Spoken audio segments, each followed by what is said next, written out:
Viral ngayon at hindi mapigil ang pag-usapan ang nangyaring drama sa loob mismo ng simbahan. Imbes na maging mapayapa at banal ang misa, umagaw ng eksena si dating Sec. Arman Luistro matapos itong maging emosyonal at umiyak sa harap ng altar. Dahil dito, hindi nakapagpigil ang matapang na si Attorney Ferdy Topacio.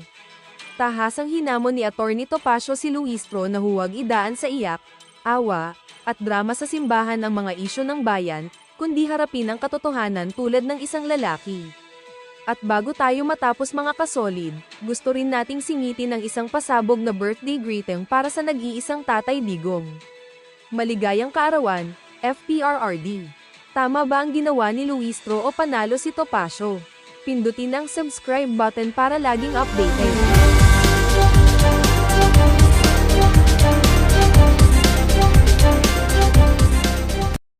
Paano ka nag-sign of the cross? Sa ngalan ng maleta, ng envelope, at noong mga pakingking ni Pambaluslos, ganun ba? Walang niya ka. Ito, panoorin nun natin mga kababayan. Oh. Meron nung background talagang makabagbag damdamin kasi hindi ho natin pwedeng patugtog Oh. Yan Grabe naman yan. Magdasal ka na, Jinky. Kailangan mo yan. Oh. Ayan Grabe. Oh. Oh, ano pinagdadasal mo? Sana makumbinsi mo ang sambayan ng Pilipino na paniwalaan yung inyong ginagawa dyan sa Justice Committee. Hindi na madam. Tapos na tayo dyan. Kung hindi nangyari yung mga maanumalyang flood control project, baka yung pagtanggap ng ating mga kababayan dun sa isinagawa yung hearing dyan sa TUADCOM, baka ganun nila tanggapin yung ginagawa nyo na yan sa Justice Committee ngayon. Kaso ang hirap nito, karamihan ng mga nabanggit ni Saldico at ng mga security guard niya, security personnel niya, puro mga congressman na galit dito kay dating Pangulong Rodrigo Duterte at ngayon galit dito kay Vice President Sara Duterte. Jinky Luistro, galing-galingan mo, dalas-dalasan mo ang pagbisita sa mga simbahan ngayong mga panahon na to. Dahil kumbaga sa digmaan, nauubusan na kayo ng teritoryo. Di ba? Wala na Dati kasi nung nagtatwadkom itong mga to, ang angas itong mga to. Lahat, yung tipong yung mainstream media, social media, mga trolls nila, nagsasama-sama para banatan si VP Sara, banatan tong si dating Pangulong Rodrigo Duterte.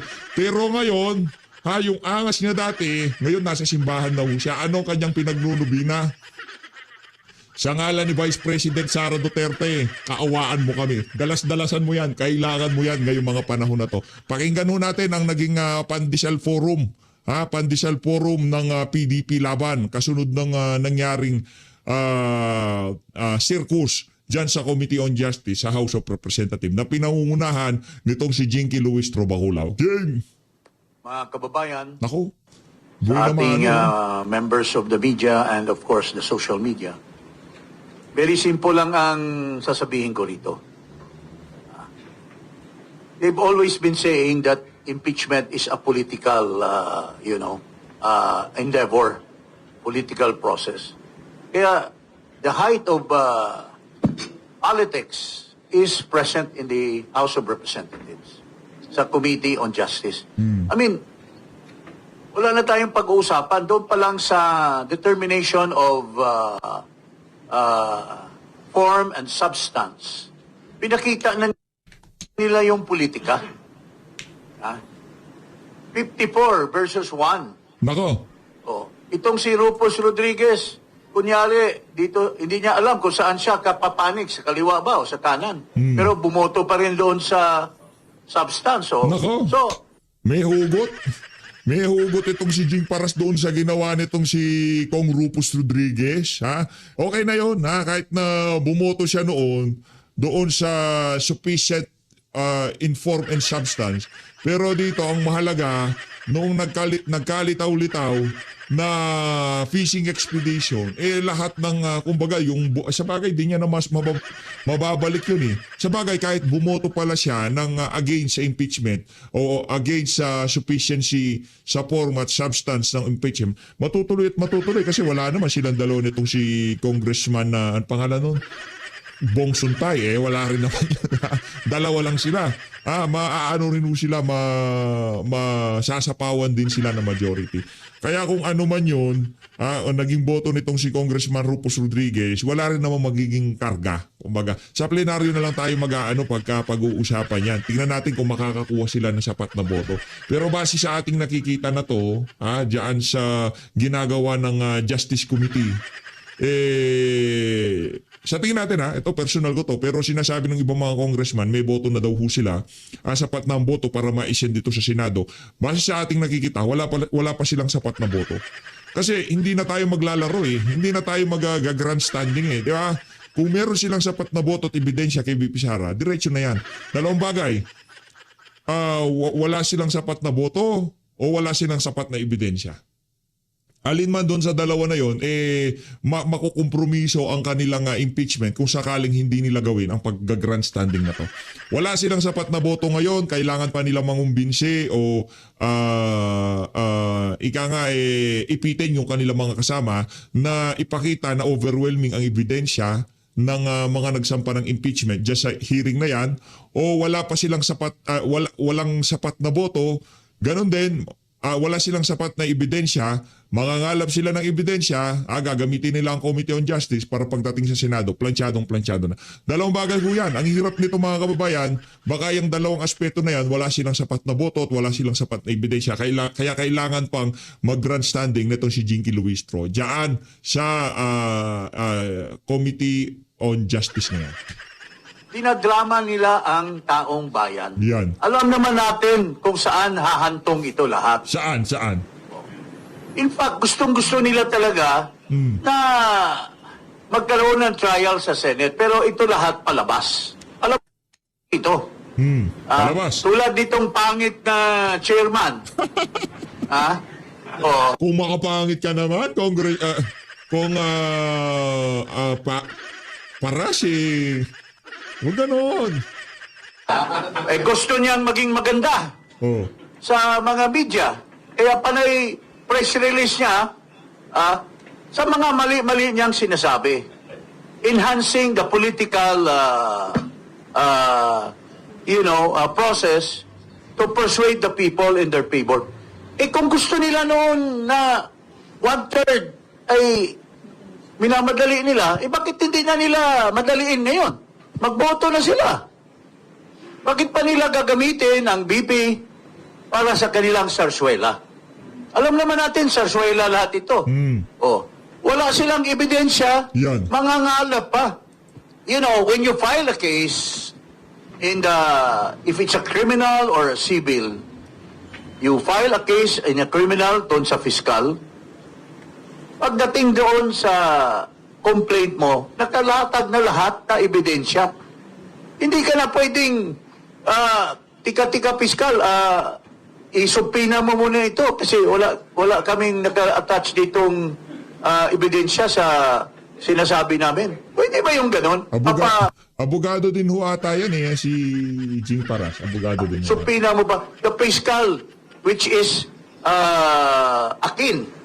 Sabi ni Jimmy, yung fiscal, kung anong trabaho ng fiscal, ganun din ang trabaho ng House Committee on Justice. They only determine probable cause. Pero if you're conducting a trial, you're already making a judgment. You're usurping the powers of the Senate. Di ba? Ano pang gagawin ng Senado kung pinrejudge mo na dito by making a mini trial kunyari, pero actually, you're already making a full-blown trial under the guise of a mini trial. Well, the Constitution did not use the word try for the House of Representatives. It only says initiate. And initiate means to say, i-determine mo lang, tapos kung mayroon kayong prima facie or probable, magbutuhan sa plenary. If you get 1/3, then let the Senate decide and try the case. Ito, inuusig nyo na si Vice President using several stupid arguments From stupid people na hindi man lang mga abogado. Aray Ha? ko. Oh.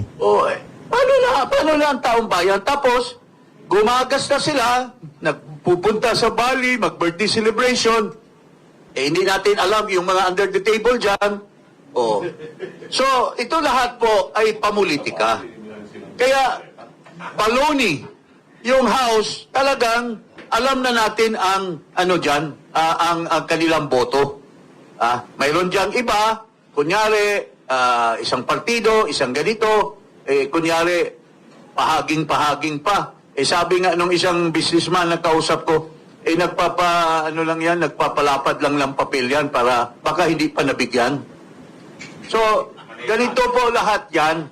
Politika ang nagtulak nitong Committee on Justice. Gusto nilang gamitin for their propaganda, and they're hiring even dean of law schools to talk in their behalf to justify their sarsuela na mini trial. Mayroon isang bobo dyan na din na sinipa ng kanyang law school, daldal ng daldal, ang daming din na sinasabi. Katulad ito ng mga iba pang mga abogado dyan na alam naman natin. Yung ba yung FEU ay yung pangalan? Dean Mel Santa Maria ba? Wait, ba't mo naman pinapangalanan? Ito talaga, kung kilala mo na rin naman, tanong lang naman eh. Yun ba yung Dean Mel Santa Maria ba yun? Yun ba yun? Ha? Yung laging ini-interview nitong si Ted Pailon? Mali yung sinasabi nila, but hindi natin alam kung anong nasa likod ng kanilang mga sinasabi. So, ang bottom line para sa akin, mga kababayan, I've been a member of the House. There were 3 impeachment process that I've gone through. First, yung kay Chief Justice Dabide. Yung kay Chief Justice Dabide, we achieved 1/3. Pero hindi dinanggap ng Senado. Hindi in-endorse ni Speaker De Venecia. So, talagang pamulitika.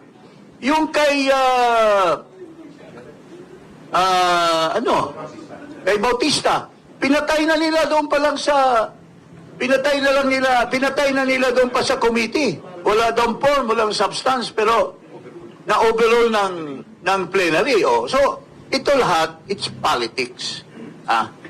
Kung may order ang speaker, may order ang majority floor leader, lahat yan, lahat yung mga miyembro dyan ng Committee on Justice. It's already been revealed by a Congressman Erice.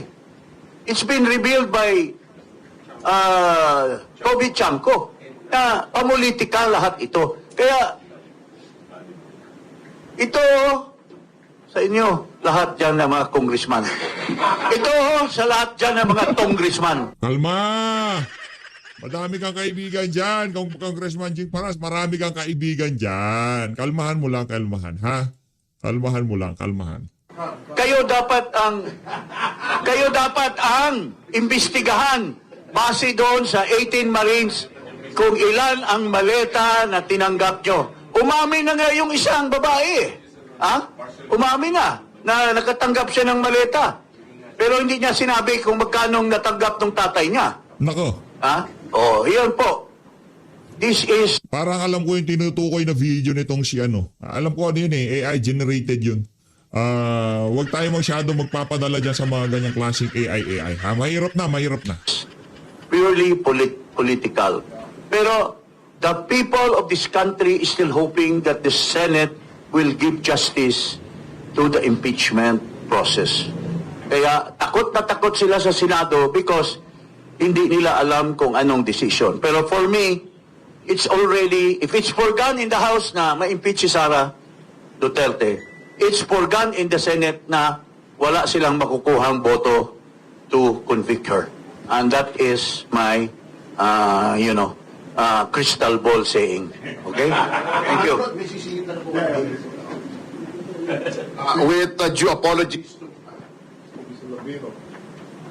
Just press it. Make it loud. Kaya... Joey, i-distribute mo na lang. Oo. Oo. Baka makalimutan ko eh. Oo. Para meron na sila. Kasi nga,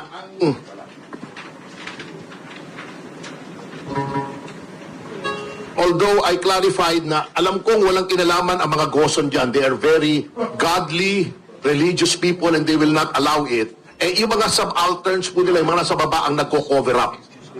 So, yun po, binalita ko lang as a follow-up to another member of the party, si Senator Robin Padilla, who really wants to amend the law para mawala na niya mga sexual harassment na yan, yung kay Gerald Santos and others na na-cover up. With that, I would like to turn over the floor to my among tunay, Attorney Raul Lambino. Sorry for the interruption. The rule about being a more supreme or better is mas magaling talaga yung estudyante. Okay. Well, first and foremost, I would like to greet everyone ng magandang umaga ng Huwebes ngayon, ano? Kahit na mataas masyado na yung sabi ng ating mga kagalang-galang ng mga congressman. Well,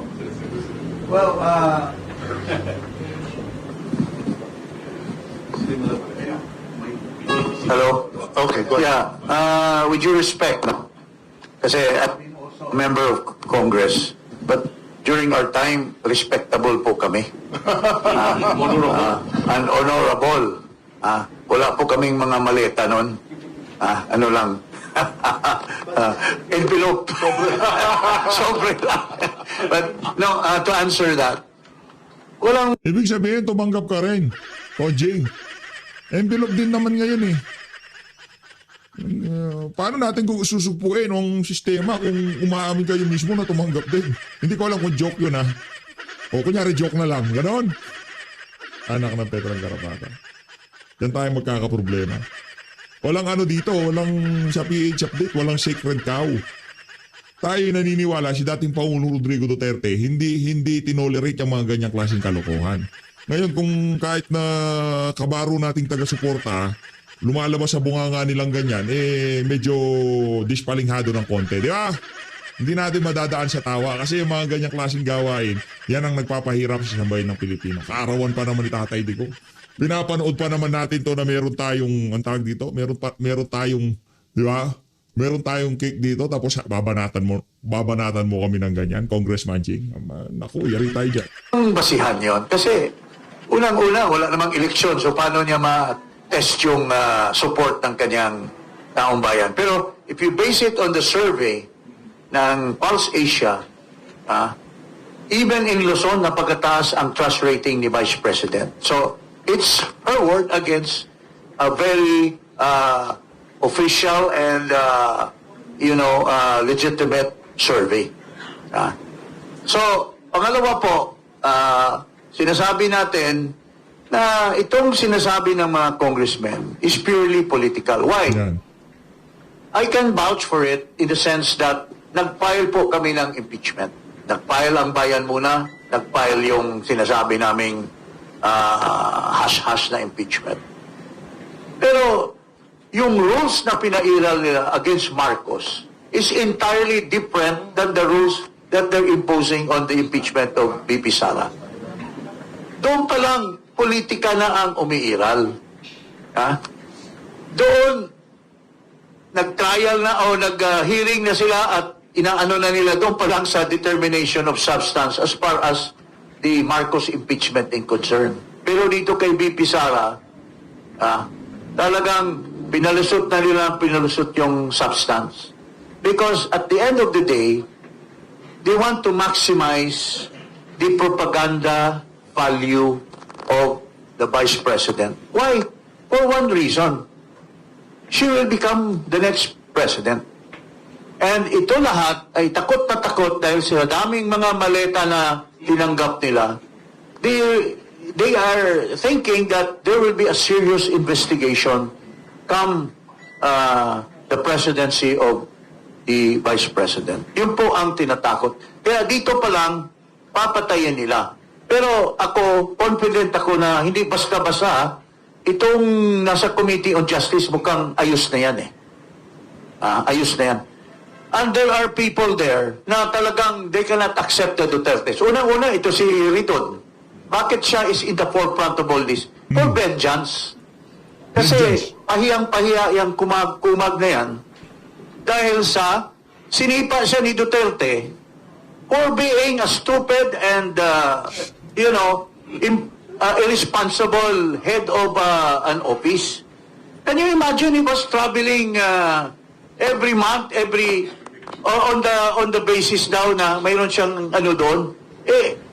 Nagsasaksya siyang ng pera pero yung kanyang liderato ay urban poor.